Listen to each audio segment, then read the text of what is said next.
Flooded streets, wrecked tents, and muddy blankets are part of daily life in Gaza. বিস্তীর্ণ ধ্বংসস্তূপের পাশে দাঁড়িয়ে সারি সারি তাঁবু, এটাই আজ গাজার বাস্তবতা। ঘরবাড়ি হারিয়ে লাখো মানুষ খোলা আকাশের নিচে দিন কাটাচ্ছে প্লাস্টিক আর কাপড়ে মোড়া অস্থায়ী আশ্রয়ে। তাদের জন্য এখন বেঁচে থাকা মানে দূষণ, খাদ্য ও বিশুদ্ধ পানির সংকট, প্রতিদিনের কঠিন সংগ্রাম, রোগবালাই, বোমা হামলা আর অপমানের বিরুদ্ধে।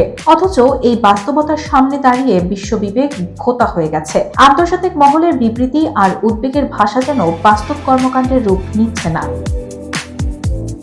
অস্বাস্থ্যকর তাঁবুর জীবন স্বাস্থ্য পরিস্থিতিতে কেমন মারাত্মক প্রভাব ফেলতে পারে তা উঠে এসেছে আল শিফা মেডিকেল কমপ্লেক্সের মেডিসিন ও বক্ষব্যাধি বিশেষজ্ঞ ডাক্তার আহমেদ আল রাবির কথায়। তিনি জানান, মেনিনজাইটিস, হেপাটাইটিস এ, তীব্র গ্যাস্ট্রোএন্টেরাইটিস এবং অ্যাজমার প্রকোপ বেড়েছে। হাসপাতালগুলোতে শয্যা সংখ্যার চেয়ে 150% বেশি রোগী ভর্তি। করিডোর ও মেঝেতে রোগীদের চিকিৎসা দিতে হচ্ছে।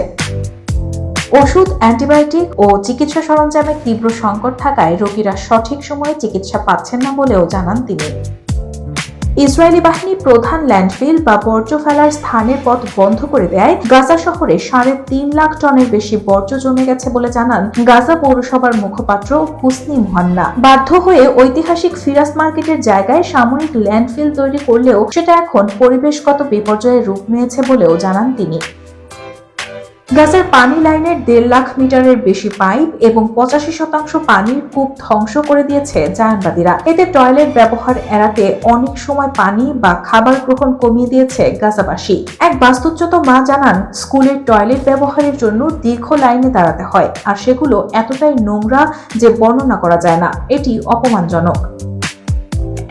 মার্কিন সমর্থিত যুদ্ধবিরতির ঘোষণা সত্ত্বেও পুনর্গঠন কাজে বাধা দিচ্ছে ইসরায়েল। ফলে ধ্বংসপ্রাপ্ত পানি ও স্যানিটেশন ব্যবস্থা পুনরুদ্ধারের পরিবর্তে উল্টো পুরোপুরি ভেঙে পড়ার আশঙ্কা জেগেছে, যা গাজাবাসীর নোংরা ও অস্বাস্থ্যকর পরিবেশে বসবাস দীর্ঘায়িত করতে পারে।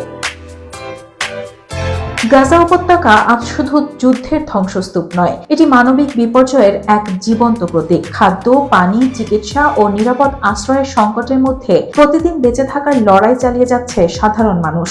দ্রুত কার্যকর মানবিক সহায়তা ও টেকসই যুদ্ধবিরতি ছাড়া এই সংকট থেকে মুক্তির পথও নেই। অথচ এই চরম বাস্তবতার মুখে নীরব রয়েছে আন্তর্জাতিক সম্প্রদায়। গাজার বাস্তবতা বদলালেও বদলায়নি বিশ্বের বিবেকের প্যারামিটার, যা পুরো মানবতার জন্য লজ্জাকর।